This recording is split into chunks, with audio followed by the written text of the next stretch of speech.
Hi, I'm Dr. Messina.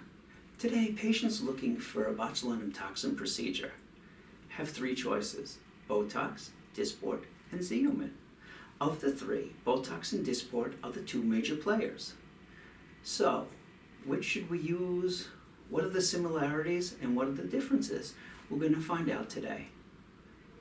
First of all, Botox and Dysport have been used since the late 80s, early 90s for spasticity of muscle groups. Dysport treated dystonic reactions, therefore the name Dysport. However, today they're used to relax a much smaller group of muscles, giving a cosmetic result as opposed to the medical result that they were initially intended for. Both of them work by blocking a substance going from one nerve to another.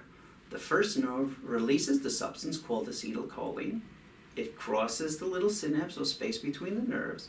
The second nerve, being attached to a muscle, fires off, stimulates that muscle to contract, and that contraction of the muscle causes a little wrinkling on the skin. So the way both of these medications work is they prevent the passage of that acetylcholine, therefore the second nerve can't fire and the muscle can't contract and it lies there flaccid. People mistake these drugs for muscle relaxants. They're technically not. And they also say, oh, it's a neurotoxin. It is not a neurotoxin. Neither of them are toxic to the nerve.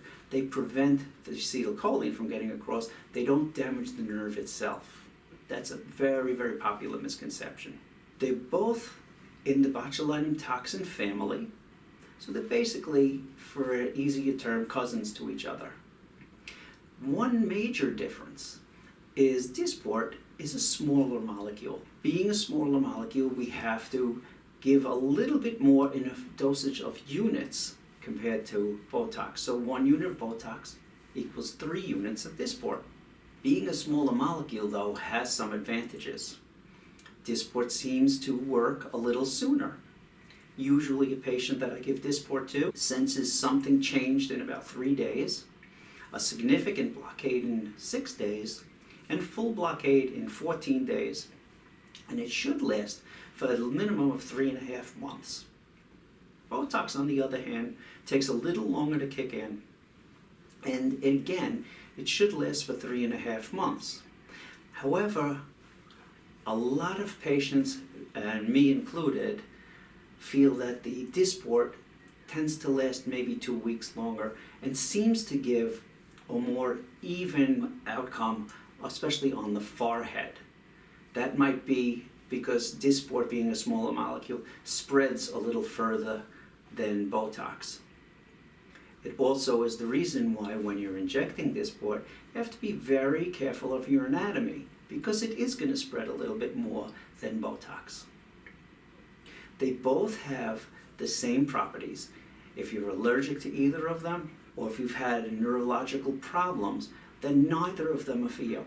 Very common side effects of both of them as well would be getting a headache, usually if you exercise, getting a bruise at the injection site, maybe some swelling at the injection site. Some patients feel a fullness of the forehead for a few days or a fullness of the eyelid. That's common with both of these medications.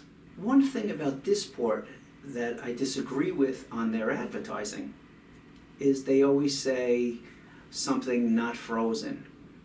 Some patients want to be frozen, and you can block to the point where there's no motion with Dysport as well. It's a dosage phenomenon. So I hope this cleared a few things up, that you understand the difference between Dysport or Botox. You could ask your provider which one they use. I personally prefer my Dysport. I would say probably 95% of my practice is Dysport. So have a great day, and I hope this was helpful.